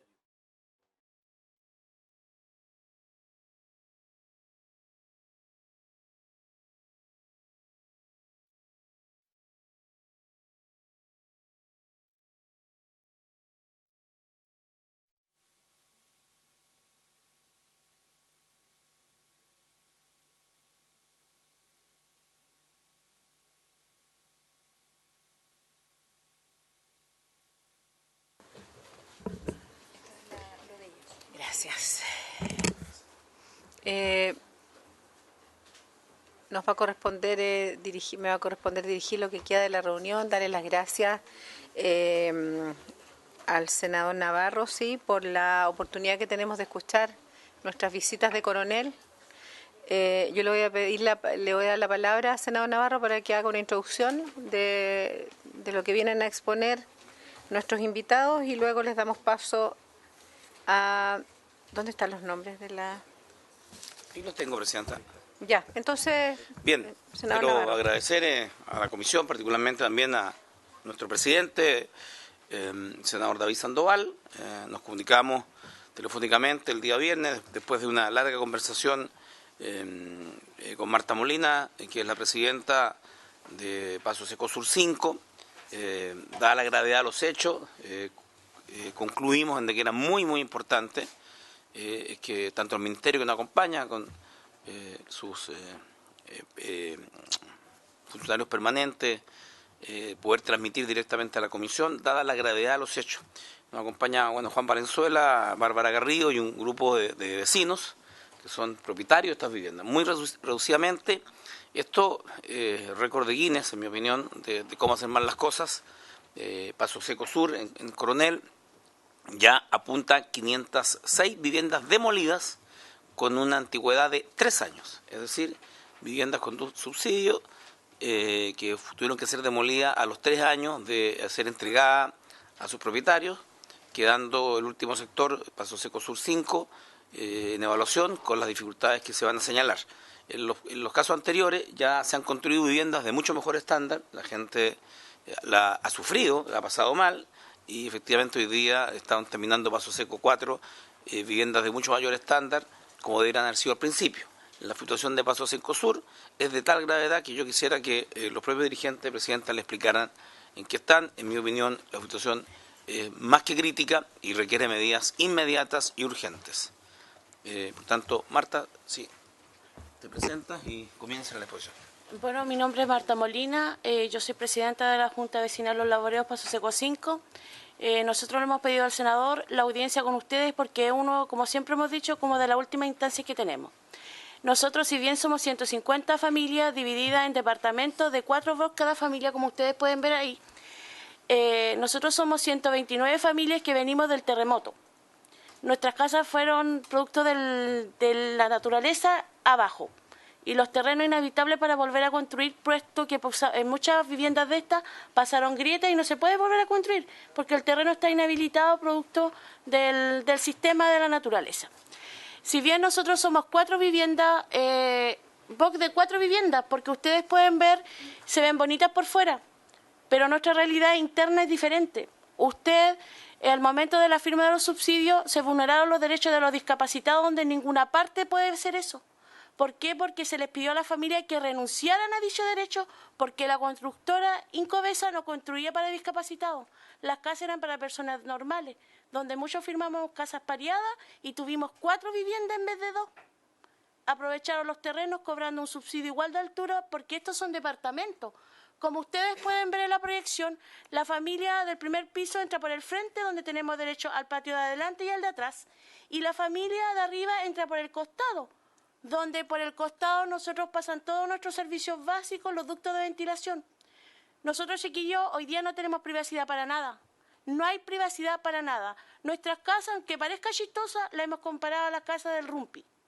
Usted escucha todo. ¿Cómo usted le explica a un niño que abajo, que la familia de al lado está peleando? O que la del otro lado tiene una discusión porque el marido llegó borracho. O porque a las 3, 4 de la mañana todas las familias tienen su sistema de vida. Y la pareja obviamente pasan de todo en la noche. ¿Cómo le explica a usted a un niño que escucha ruido en la casa, en el dormitorio de al lado? Nuestras casas están limitadas a 3 dormitorios, porque estas casas pasan por ley de condominio. ¿Qué tipo de condominio somos? Es mi pregunta mía. Si hoy día no tenemos derecho a nada, no tenemos derecho ni siquiera al suelo donde estamos. Donde nosotros hoy día gastamos más en pintura, en cambio de colchones, en habitabilidad de las viviendas, que lo que comen los niños de la población.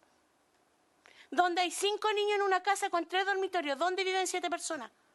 Nosotros no tenemos derecho a ampliarlo, porque el sistema constructivo no lo permite. El Exacta sabe lo que es. Estas casas se ven bonitas, ¿usted cómo las pueden ver ahí? Bomberos tuvo que venir en el temporal pasado a tapar la casa, porque esa casa no se sabe por dónde filtra el agua. Nosotros cuando llueve vivimos llamando a emergencia, aumentamos los costos de la municipalidad, que la arena, que el nylon, porque se queman producto del sol después. Los pasan el agua por las paredes, ventanas, los filtra desde el terreno de abajo mismo, el agua hacia arriba a las casas, los hongos, la humedad. Cuando fue el ministro Monquebra, porque nosotros hemos venido como 3 o 4 veces a hablar con el ministro. Yo creo que somos los únicos pobladores de la 8ª región que lo hemos sentado casi 4 veces con el ministro y sin ninguna solución tangible. Porque para mí una solución es una firma de algo. No sé si yo estoy equivocado, me puedan corregir. Pero hoy día, ¿qué pasa cuando fue el ministro? Lo llevamos porque él vino a la Expocorma y lo invitamos porque nosotros estamos a 20 minutos de la Expocorma. Él fue a ver las casas y él mismo dijo con sus palabras que el sistema constructivo de la celosía con el baño junto estaba obsoleto del año 80. Y me pregunta a mí quién aprobó el proyecto si yo no soy ingeniera. Yo no soy Servio, no soy Estado, no soy municipalidad. Entonces, ¿quién aprobó nuestro proyecto en sí? En Suito, supuestamente, municipalidad y Servio. Donde hoy día nosotros no tenemos calidad de vida. Los vecinos están demandados entre sí. ¿Sabe lo que es usted? Me gustaría que alguien viviera lo que vivió nuestra vecina, la señora Miriam. La señora Miriam vivió una situación que yo ni al más enemigo se lo doy. Su mamá tenía cáncer. Falleció la señora producto del mismo cáncer. Vive en el 2º piso y ¿sabe lo que no puede entrar un ataúd? Un ataúd al 2º piso donde tú cuidaste a tu mamá, te sacaste la murienta para cuidar a tu mamá y el ancho de la puerta no da para entrar un ataúd ni la vuelta tampoco. Entonces, ¿qué pasó? Ahí está la acreditación tanto del médico tratante, está la carta que yo se la pedí a la funeraria. No corresponde que usted baje a una persona muerta con todo el dolor de la familia y de los vecinos, el susto, bajarla en una fresalla y acomodarla en el suelo, adentro de un ataúd. son calidad, son condiciones de vida. Se han cumplido para nosotros la famosa vivienda digna. ¿Sabe lo que es para nosotros hoy día la vivienda digna? Es un dolor de cabeza, un aburrimiento, una liberación del subsidio que nosotros necesitamos para irlos de aquí. Si bien hay vecinas que ya no viven en las casas, no viven porque usted cómo le explica a sus hijos todos los ruidos, cómo le explican que no pueden ver monos tranquilos porque el vecino de al lado está escuchando música o porque el otro ya está peleando. Son diferentes viviendas. Sociales hablan de sociales, por eso yo decía a los caballeros que se queden para que vean la realidad de una vivienda social, para que vean la calidad y la vivienda social que nosotros tenemos. Hoy día, si bien la escalera, usted entra por la escalera del costado, al segundo piso, usted ve una ventana. Yo tengo la ventana para el patio de mi vecino. Mi vecino hoy día no puede construir para el lado porque él tiene que construir del primer peldaño de la escalera hacia atrás, porque los ductos de ventilación de mi casa pasan por el patio del vecino. ¿Quién aprobó el sistema constructivo? Yo siempre he preguntado. ¿Sabe qué? Venir aquí, como yo le decía al senador, es como ya realmente para nosotros la última opción. Porque estamos cansados de golpear puertas. Nosotros para obtener los subsidios tuvimos 4 años. El último año del señor Piñera lo firmó el subsidio. Todas mojadas, con la Bárbara. Toda completamente mojada, golpeando puertas como dirigente. Para que se lo construyera con la señora Bachelet y se lo entregara nuevamente con el señor Piñera. Y esta cuestión de casa lo entregaron. Donde hay niños hoy día que están crónicos producto de la humedad. No, es que ustedes no saben ventilar la casa. Oigan, ¿cómo usted no va a usar bien su casa? Si es su patrimonio, es lo único tangible que usted tiene para dejarle a su familia. ¿Cómo usted no lo va a utilizar bien? ¿Cómo usted no va a... ¿Qué más ventilación? Tenemos la celosía, la media ventilación. Tenemos las puertas con esas cajitas de ventilación. ¿Qué más ventilación quieren? Yo me pregunto, ¿qué quiere que un invierno y verano tenga las ventanas abiertas? ¿Qué calidad de vivienda hoy día se están entregando? Aquí la cantidad y la calidad, ¿dónde está? ¿Dónde está nuestra calidad de vida? ¿Dónde está la humanidad de las personas? ¿Dónde pasamos nosotros hoy día? Donde usted tiene que estar todos los días. Yo lo invito a todas a la casa a estar un fin de semana, a vivir, porque no es lo mismo estar aquí legislando que ir a terreno. Realmente no es lo mismo. No es lo mismo. Discúlpenme que yo estoy aburrida de andar en reuniones. Estamos aburridos de andar con el libro de acta para todas partes. Estamos cansados realmente de tocar puertas. Si realmente esta es una solución habitacional. Pero yo me pregunto, y siempre lo he preguntado, ¿qué tipo de calidad habitacional se está entregando hoy día? Discúlpenme que parezca cualquier cosa, pero ¿qué tipo de calidad habitacional? Nosotros realmente somos 150 familias, donde hay familias que tienen hasta 6 niños. Hacinados, digo yo, realmente hacinados. Soy pesada en la afirmación, hacinados. ¿Dónde duermen esos niños? ¿Cómo es su calidad de vida? Tengo una consulta acá en la exposición, dice, el patio entonces, ¿de quién es el patio? Mío. Ejemplo, claro, esquemáticamente y el hablando, de arriba no tiene nada. No tiene patio. No tiene nada. Y el subsidio es el mismo. Y el subsidio es el mismo. Incluso es más, el subsidio que cobró Incovesa, cobró hasta subsidio de altura. Eso yo tampoco, ¿sabe cuándo yo supe? Porque yo con Incovesa tuve muchos problemas, aquí están los dirigentes testigos. Yo di un paso al lado un tiempo, pero ellos pensaban que la garantía, ellos lo iban a poder retirar con la firma de la presidenta de administración.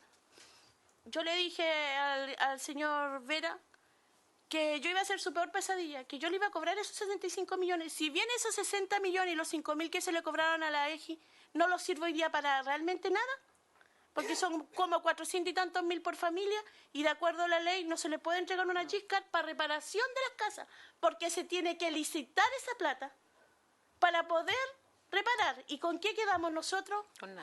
Con nada, usted lo ha dicho, con nada. ¿Te puedo hacer una consulta?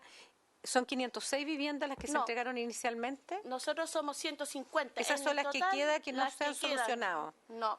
¿Por qué no lo han solucionado? Porque el señor Vera fue entregando paulatinamente por año las casas. Y cuando las 500 y tantas familias tuvieron solución, nosotros estábamos con garantía. Nosotros ingresamos al Servio, no sé si en la proyección viene una carta a la señora María Luz Gajardo, que es una carta donde nosotros presentamos todas las problemáticas a prácticamente 2 o 3 meses de estar viviendo en las casas. Con fecha 29 de enero del 2016, a 3 meses para ser exacta, ni siquiera 3 meses. Nosotros presentamos nuestra primera carta al Servio, diciendo todos los temas que teníamos en la casa. Situación, suministro eléctrico de la CG por deuda de la constructora, a nosotros se los cortó la luz. Porque a todos les llegó un cobro de luz y de agua, donde el que no pagó, a nosotros se les cobró la reposición de 10.500 pesos y tuvimos que cancelarlo de nuestro bolsillo, donde nosotros al Servio le dijimos que estábamos pagando algo que no habíamos ocupado, y el Servio, ¿qué quieren que le haga? Si quieren luz tienen que pagarlo. Así. El colapso de alcantarillado. He alegado con el Servio, donde a mí el Servio me ha dicho que yo no soy arquitecta. Sí, yo no soy arquitecta, pero ¿sabe qué? Esta usted la lleva a consultar a un montón de gente que ni siquiera conoce. Tocar puertas para que se le abran. Donde las 4 viviendas determinan en un alcantarillado. Hay 4 cámaras donde en la práctica, cuando fue el Servio a terreno, porque recién en este periodo el Servio fue a terreno, abrió los colectores y hay un colector recibiendo las 4 cámaras. Cuando funcionan 4 lavadoras, colapsó la cuestión, se destapó, salieron todo las fecales a flores, y hay que llamar al BIO, donde el BIO hoy día nos dice que si los seguimos llamando los van a cobrar el servicio. ¿Y por qué los van a cobrar el servicio si al final nosotros no construimos y ellos aprobaron este servicio? Mira, yo, bueno, esto da para una jornada bien larga de... Y la losa, que hoy día las losas están todas fisuradas, piensa que la construcción de nuestras casas es de exacta. La exacta es una plumavis prensada. Ya lo vi, Sí, es horrible. Es horrible, y las losas están todas fisuradas. Todo roto. No hay losa que no esté fisurada para el movimiento sísmico que hubo ahora. Las casas se movieron como gelatina. La gente, alguna salió de las casas en miedo a que se cayera y crujieron completas. Pasa el rodillo por un camino de tierra y las casas se cimbran todo. Hoy día, si bien la arquitecta haciendo un estudio para justificar la calidad de vivienda, porque está toda mala. Sí, no, es lógico, pero tengo que dejarla. Está toda mala la casa. Dígame usted, ¿qué hacemos hoy día nosotros? Mira, yo primero lamentar profundamente y de verdad es impresentable, por decirlo menos. Yo sé que las viviendas sociales han ido mejorando, por lo menos en la región mía, que es vecina a la suya, pero esta situación yo creo que espero que me cuente el Ejecutivo que es algo excepcional. Le doy la palabra al tiro, y antes de dar la palabra al Ejecutivo, que yo creo que ustedes nos tienen que contar también en qué va esto, porque me imagino saben qué va a pasar con estas personas que legítimamente, con la presentación que uno ve visual, ya da cuenta. O sea, ya la situación de 4 familias en estas viviendas es un poco extraña, por decirlo menos. Un patio que no es común, o sea que en el fondo hay un grupo de personas que quedó sin patio, que tiene que subir a un segundo piso, lo que implica que cualquier persona que tenga un accidente no puede habitar esa vida. Todo mal. Senador, y después le damos la palabra al Ejecutivo para que nos cuente en qué estamos con esto. Voy a ofrecer la palabra a un Juan Valenzuela también, para complementar. Porque a las 12 nos van a... Sí. Muy buenas tardes, mi nombre es Juan Valenzuela, yo pertenezco también a la directiva. Bueno, nosotros hablaba Marta hace poquito sobre la losa que tenemos arriba. Ya, nosotros, como usted bien vio, tenemos muros de exacta, que ese muro es un plumavico prensado, sí, y que se inyecta hormigón. El hormigón se inyecta por intermedio de sonda. Acá se echó a pala. ¿Ya? Entonces, CITEC está haciendo un estudio estructural y estudio habitacional. ¿Ya? En este caso, en el estudio habitacional que está haciendo, está viendo el tema de los hongos, cómo estamos viviendo nosotros, caso se escucha ruido, no se escucha ruido, está haciendo todo eso. Pero a nosotros nos interesa que se apure el estudio estructural. ¿Por qué? Porque tenemos una losa que pesa 15 toneladas, en muros que están mal construidos. Entonces, yo camino... En el segundo piso, yo vivo en segundo piso, mi casa se mueve, así, los niños juegan en el segundo piso, tenemos que andar diciéndole a los vecinos que traten que los niños no jueguen, no pueden jugar los niños, ¿por qué? Porque la losa se mueve, entonces estamos en un riesgo habitacional pero terrible, bien se cae la losa hacia abajo, matamos a la familia de abajo, o bien se viene todo eso abajo en un movimiento telúrico más fuerte. Estamos en un país sísmico que ya lo hemos visto varias veces. ¿Ya? Entonces nosotros venimos de un post-terremoto, ¿ya? y los vamos a meter a otro lugar donde también nuestras vidas siguen en riesgo.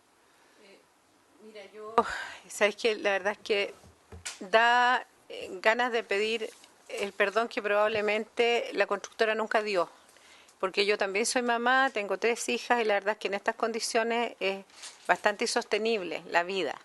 Y voy a ser bien honesta, o sea, yo sé, aquí no estamos buscando culpables, probablemente la constructora es la más, y las personas que fiscalizaron sin duda, porque esto tiene responsabilidades administrativas que vamos a escuchar después, pero ojalá podamos entre todos, y ustedes tienen un senador aquí que ha estado preocupado del tema, buscar una solución, porque al final del día uno entiende por qué se pierde un poco la credibilidad. No me cabe duda que hay constructores que son súper eficientes, que hacen lo mejor posible, que las casas quedan bien.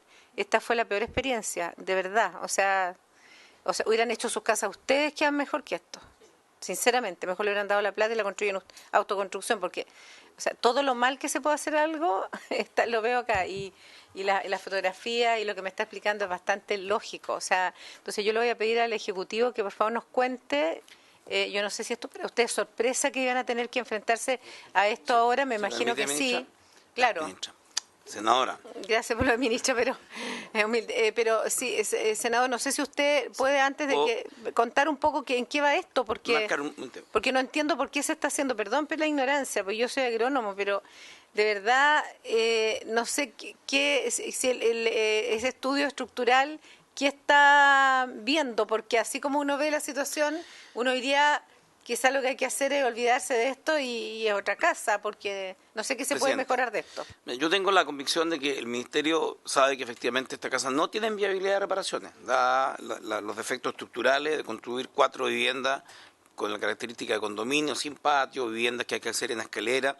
Y en definitiva, nos ha planteado el Servio y el Ministerio es que requieren un estudio técnico que avale que hay que demoler esas viviendas.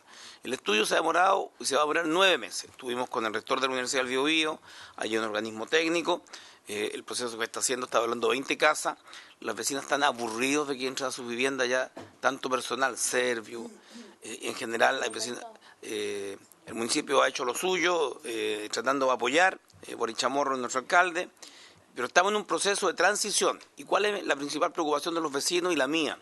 Un terremoto 6.7 localizado en el norte, yo estaba en Coronel, eso fue tremendo, porque esta losa de 15 o 16 toneladas no tiene ninguna albañilería, tiene los muros que se han señalado. Las divisiones internas son palos de 2x2 con una tapa, ni siquiera tiene plumavit ni nada que se le parezca, por lo tanto puede allí ocurrir un hecho, una desgracia fatal, y los vecinos quieren salir. Ahora, se ha dicho, esperen hasta febrero. Yo he dicho, hay un recurso de protección que tenemos preparado. Porque si esto llegara a suceder, van a faltar palos, árboles en la plaza pública para colgar a los responsables. Porque hemos venido advirtiendo de que esas viviendas representan un peligro de vida para las familias. El municipio evalúa una y claramente su conclusión es de que eso no tiene viabilidad. Yo entiendo los motivos técnicos del Ministerio. El ministro ha estado presente, estuvo en la casa piloto, a lo mejor, cuando se filtraba el agua por debajo, por ahí está la foto, conoce el tema y nos hemos empantanado en este tema de que hay que esperar el estudio. Nosotros decimos, si esperando el estudio sucede una desgracia, cuando todos sabemos que no tienen ninguna viabilidad, dadas las condiciones, y lo que han planteado los vecinos que quieren salir todos a la vez, porque tienen temor. El subsidio de arriendo es de 180.000 pesos, con eso tú no arriendas nada en Coronel, no hay ningún arriendo. O sea, tú partes de un piso de 260, porque ellos van a tener que salir en algún momento a arrendar mientras se reconstruyen sus casas, porque no han tenido ninguna responsabilidad. Entonces, este grito de dolor que plantean los vecinos, que plantea Marta, y que interpreta a muchos vecinos que querían venir, pero era imposible que vinieran, nos acompañan vecinas también, propietarias de estas viviendas, es de que independientemente del estudio que va a estar para febrero, porque así son los plazos técnicos, había el temor que estuvieran haciéndolo para reparar, yo no sé qué van a reparar ahí. Yo quiero advertir, los vecinos no van a permitir reparaciones en ese tipo de calidad a las 4 etapas anteriores. 506 viviendas se les demolió y se les construyeron viviendas nuevas.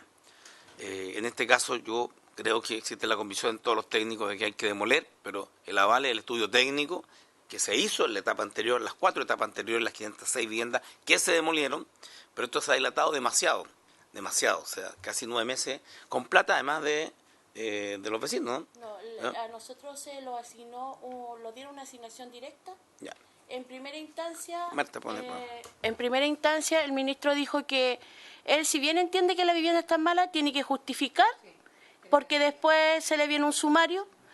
Y si bien en primera instancia el subsidio costaba 70 millones, hoy día este estudio está costando más de 100 y tantos millones. Un estudio para determinar algo que usted misma está viendo por foto, y esto es un muestreo, ni siquiera es una realidad de la que vivimos, es un muestreo de las viviendas como están. Si bien el Servio pidió casas buenas, regulares y malas, yo no sé a qué le llaman buenas si usted escucha todo lo que pasa con el vecino. ¿Qué clase de calidad de vivienda hay hoy día? La calidad.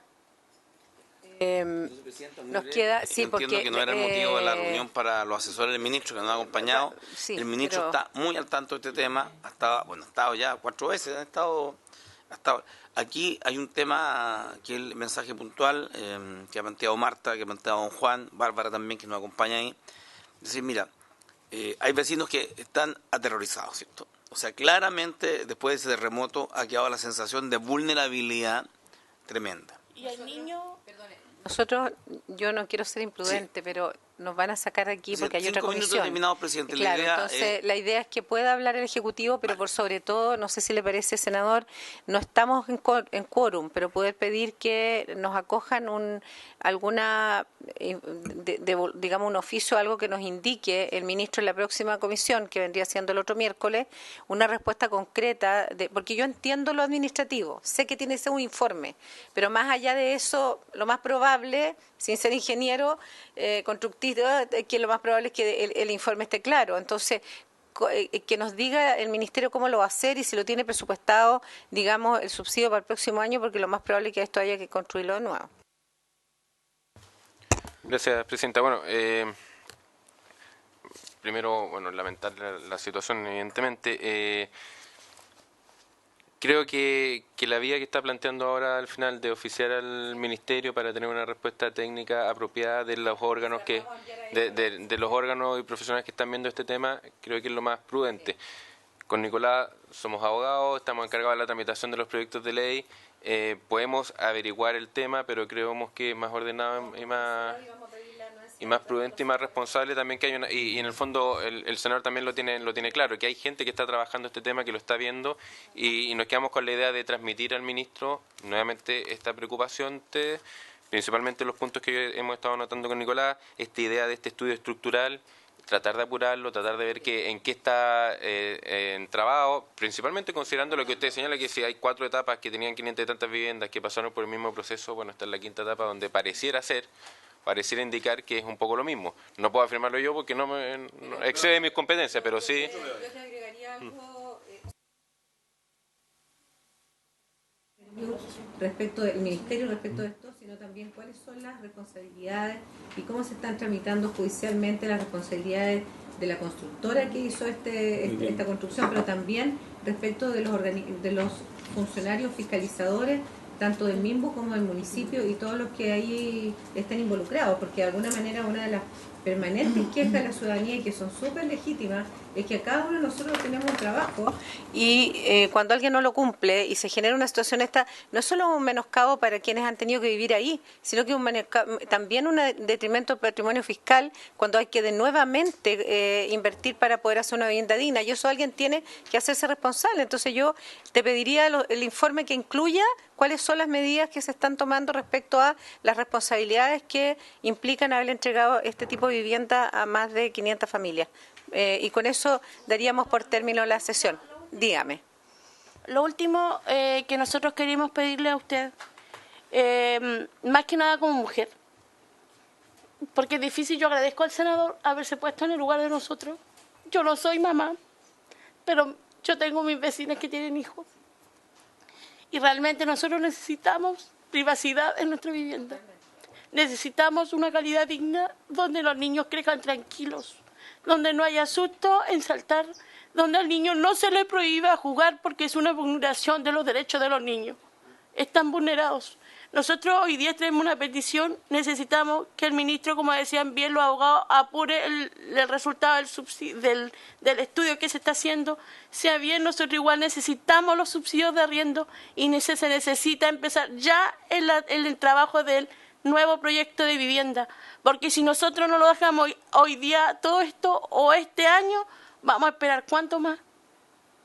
¿Cuánto más vamos a esperar? Si yo sé que todo el sistema busca culpables, nosotros nunca hemos buscado un culpable, porque si buscamos al culpable vamos a morir ahí, por cualquier movimiento sísmico se lo van a venir la losa encima y no va a haber culpable.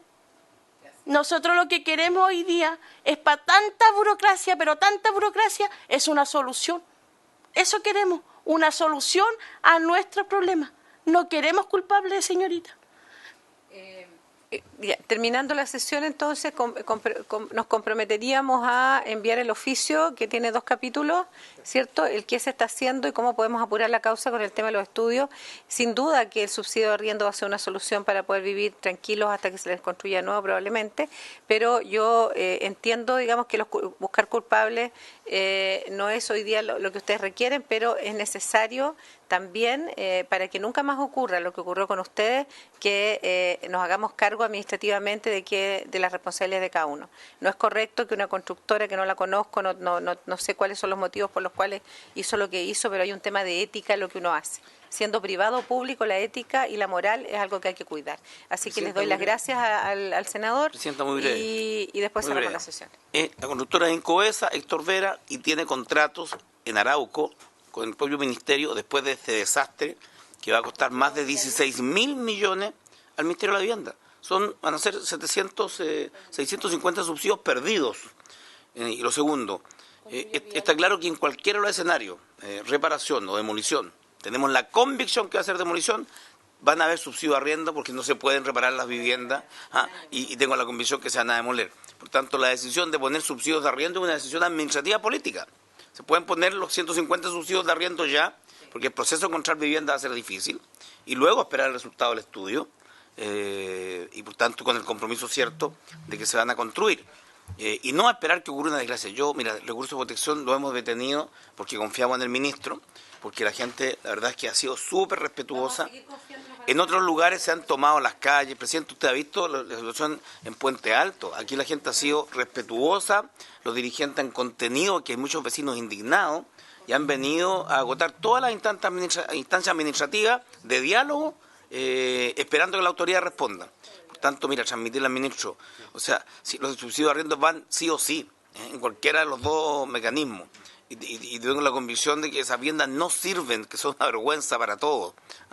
Y por tanto, evaluar y ojalá en los próximos días y para el próximo miércoles, dado el oficio de la comisión, poder tener respuestas concretas respecto a aquello. Eso es, presidenta. Sin más que tratar, se cierra la sesión. Muchas gracias, esperamos pronta solución a su problema. Gracias, presidenta, a usted.